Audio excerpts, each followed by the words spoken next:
Hi, Lee Phillips here. I want to talk to you about how you're going to get forgiveness of your PPP loan money. In theory, you can get the loan and then you can get it all forgiven, which is great.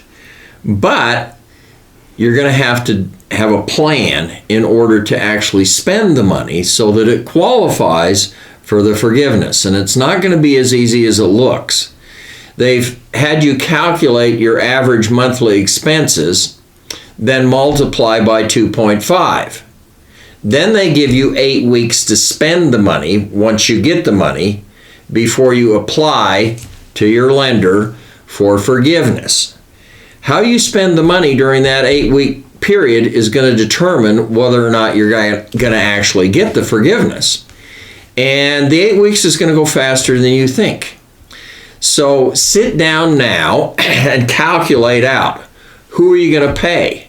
And if you don't pay the same number of people that you did in what they call the covered period before that, then they're going to ding you on it by the percentage difference of the number of people.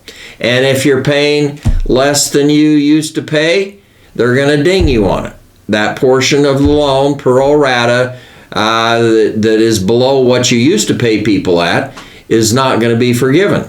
So most people, a lot of people anyway, are not going to get the entire PPP loan amount forgiven. So sit down, plan how you're going to do it.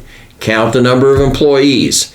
And in our YouTube video in the CERT program, our CERT program is a tutorial that walks you through step by step how to apply for the loan, how to get the forgiveness, how to do the EIDL loans, and how to do the tax credits. Most people don't even talk about the tax credits. But we're going to walk you through how to do the forgiveness. But you need the plan. How many employees? What are you going to pay them? How much are you going to pay them each week? Then how much do you need to spend on rents? How much do you need to spend on utilities? How much do you need to spend on the interest on your mortgages if you have mortgages in your company or debts? So these types of things need to be planned out in advance because you're going to have to, over this 8 weeks, roll this money out and pay it out sequentially so that you actually get it forgiven. There are a lot of traps along the way. The government does this to us all the time. For example, in asset protection, they've said, oh, you have the corporate shield. It's going to protect you from what happens in your business. Well, is it really?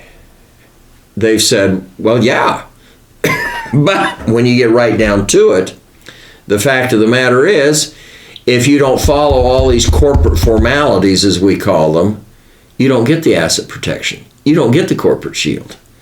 And by far, the vast majority of people, when push comes to shove, their little company, their little corporation or LLC does not provide the corporate shield for them.